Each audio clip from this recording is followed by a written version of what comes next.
After a rough start to the week, the market did bounce today, but I want to talk about a potential dip to watch from one of our country's largest cap companies.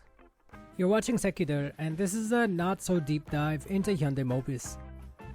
Now before we continue, I just want to remind you that this channel is meant for general education purposes only and isn't meant to replace the legal or financial advice from a paid professional. When it comes to investments, it's always smart to take a fair bit of skepticism to any advice that you hear, especially if it's free and online, and that includes us. We're just out here trying to share some information with the rest of the foreign community in and around Korea. That being said, no mention of any stock on this channel should be taken as financial advice since we can't know what type of security best suits you, your needs, and your goals. We'd love it if you could do us a favor, like this video and subscribe to the channel, and stick with us as we explore ways to figure out whether or not a given asset is right for you. But in the meantime, let's get to it. Alright, so there are a few things to ask yourself when considering whether a company's dip is a buying opportunity or an imperative to sell, two of which we're going to address today. The first question being, has something fundamentally changed about the company that will affect it in the long term? The second being, how has this affected the overall fundamentals of the business? Now in this case, the former question refers to things that affect long-term profitability, like, say, a failure to adapt and to compete with technological innovation. Think Blockbuster, Sears, Nokia, and Kodak. All four of those firms were market leaders and blue chip stocks at one time, but ultimately failed to maintain their competitiveness as new firms using new technologies disrupted their business models and reduced them to a nostalgic memory. Another thing that may affect long-term profitability could be their exposure to risky profit models like financial firms overly invested in derivative-based assets. As for the second question, it really just refers to the basic fundamental statistics that we use to evaluate the financial health of a company or firm, including but not limited to their cash flows, return on assets, book value, or debt to equity.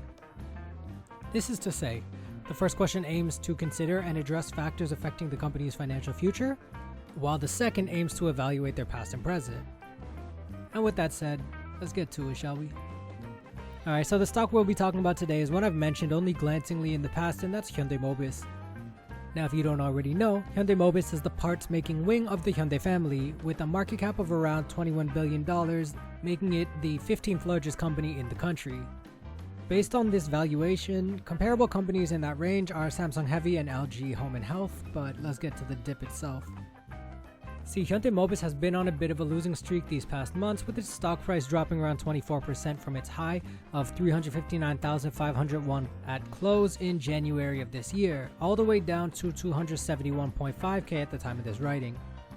The stock itself saw an almost 3% drop since market open on July the 26th, most likely as a result of their quarterly earnings report, which was released on Friday last week and reflected a miss on the market consensus for earnings in spite of tripling their earnings from a year prior. Now it is important to note that a year prior was the quarter that included the biggest drop of the pandemic, so we're talking about a low base to start with in any case. On top of this, anyone who's been looking to buy a new car or who's been paying attention to the auto sector likely knows that semiconductor shortages have led to difficulties in the manufacturing industry as a whole. As a result, demand for parts from firms like Mobis have been slowed as the industry as a whole tries to catch up.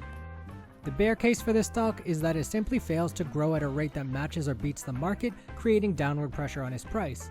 Also, we could speculate that the increased amount for new cars over the course of the pandemic and the prolonged boom in demand may be seen as a high point in the automotive business cycle, which can slow in the next few years. Naturally, we could speculate on a many number of things that make us super bearish and want to pull our money out of the market, but that's not really what we do here. So what we're going to do today is look at the more tangible aspects of the company rather than its price activity to assist our valuations. Now let's talk about it.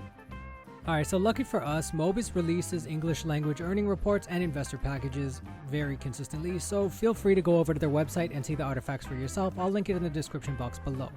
But with an aim to provide a more cursory glance at the future of the company, which you can look into for yourself, here are a few things to note. First, much of their shareholder value generation over the past 3 years has included a comprehensive buyback plan with a concurrent dividend payout plan. This plan aims to provide shareholder returns of 2.6 trillion won by buying back 1 trillion won worth of shares, paying out 1.1 trillion as a dividend, and canceling 500 billion won worth of treasury shares. This program has continued since its announcement and has not been affected at all by the miss on expected earnings due to the stable management of the company's cash flows. So far, the company has completed 1 trillion won worth of buybacks since 2019, with 219 billion shares to be bought back from today throughout the rest of the year.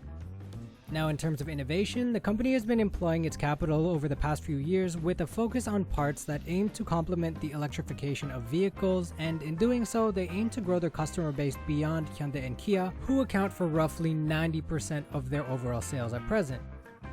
In recent years, this has included investments internationally to improve LiDAR systems, semiconductor tech, and investment in software platforms for robo-taxis.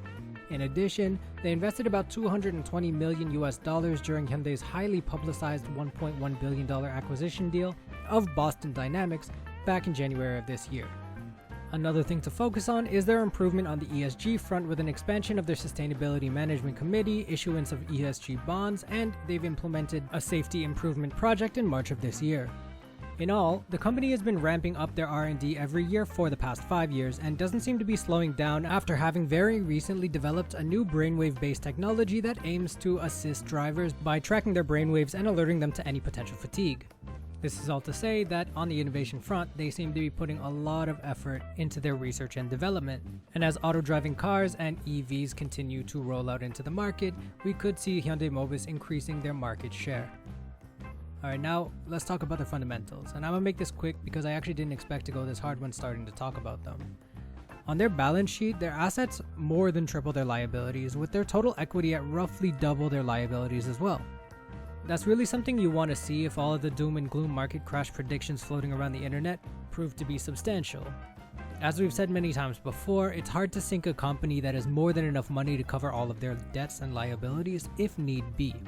Now, in terms of revenue, they've been pretty consistent over the past few years and have for that time remained in the black with regards to their bottom line and cash reserves. As for the more basic ratios that we should all be familiar with by now, Hyundai Mobis' PE ratio is around 14, which is fairly low when considering the main domestic competitors in spite of having a significantly larger market cap. Now, we've already mentioned their dividend policy with a payout of roughly 20% on earnings, and both this and their buyback program seems to be sustainable based on their books. Speaking of book, their price to book value as well as their price to sales are below 1, which is also something that makes the stock look really attractive at first glance. Now, I want to reiterate that this is not financial advice in spite of us presenting the bull case on the stock. Nobody knows what a stock will do in the near future, whether it's due for a recovery, whether it'll dip further, or maybe it'll just stay flat for the rest of the year. What we can say, however, is that with a nearly 25% pullback from its high, debt that can be very easily covered, a commitment to ESG improvement, and all of this in a market that's testing our nerves on the daily, this is definitely a dip that you may want to add to your watch list. If you're looking for a few more that have pulled back since the beginning of the year, you can look at Samsung, SK Hynix, or NCSoft Corp, but in the end, this is all up to you. Alright, that's it for me today. I got a little more time this week, so I'll probably be back a lot sooner. For anybody who is looking to subscribe into the KakaoBank IPO, your time is now up. Hopefully you got in. It's really damn hot outside. Drink some water. Take it easy.